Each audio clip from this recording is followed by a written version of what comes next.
5 seconds. Start.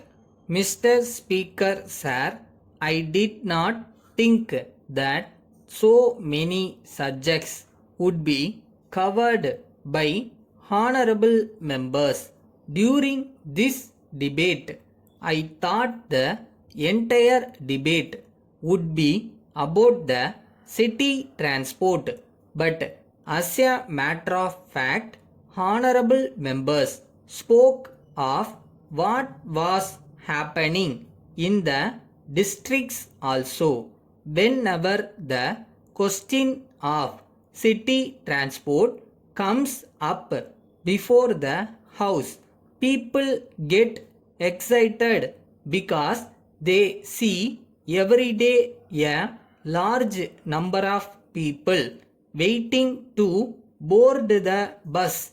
I have already stated that no country has been able to solve the problem of peak hour traffic in its cities, but I may mention that frequency of buses can go a long way to help, but at the same time, honorable members know that more buses and frequent timings give a low return, so some of the diesel buses have been converted into petrol buses in order to increase the sitting capacity.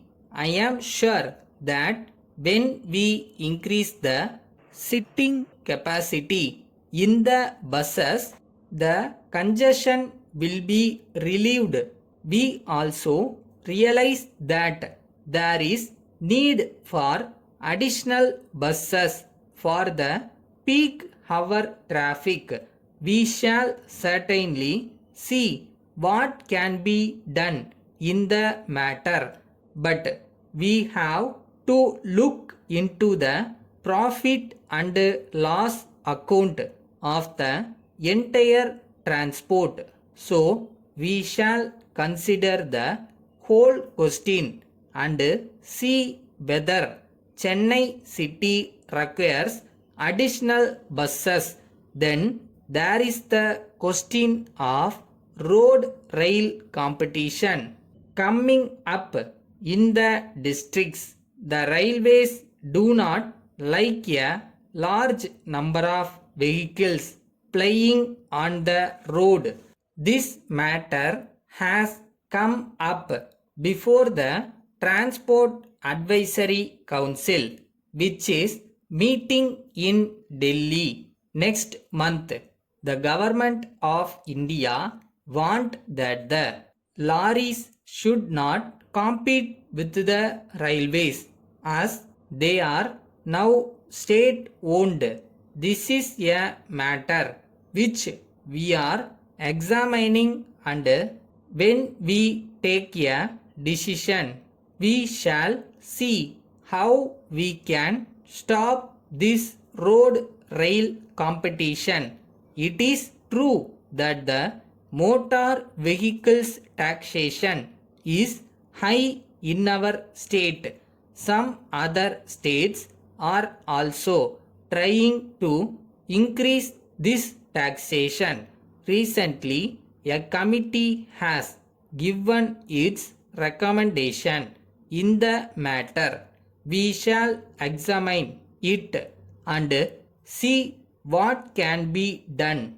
If there is to be a large reduction in taxation, it will certainly increase our deficit and our capacity to spend for the good of the people will be reduced to that extent.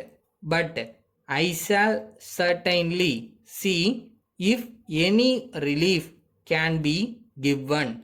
Letter from Murali and Company, Lucknow, to Messrs. Giri and Company, Hyderabad. Dear sirs, we thank you for your letter. which we received today. We are sorry for the delay and we assure you that we did our best to expedite delivery of the goods, but there was a sudden breakdown of our machinery and we were put to great difficulties on account of that, though we hoped every moment to get the machines in working order again. There was some delay in doing so. So, in spite of our people working overtime, it was not possible for us to complete the work and deliver your goods in time.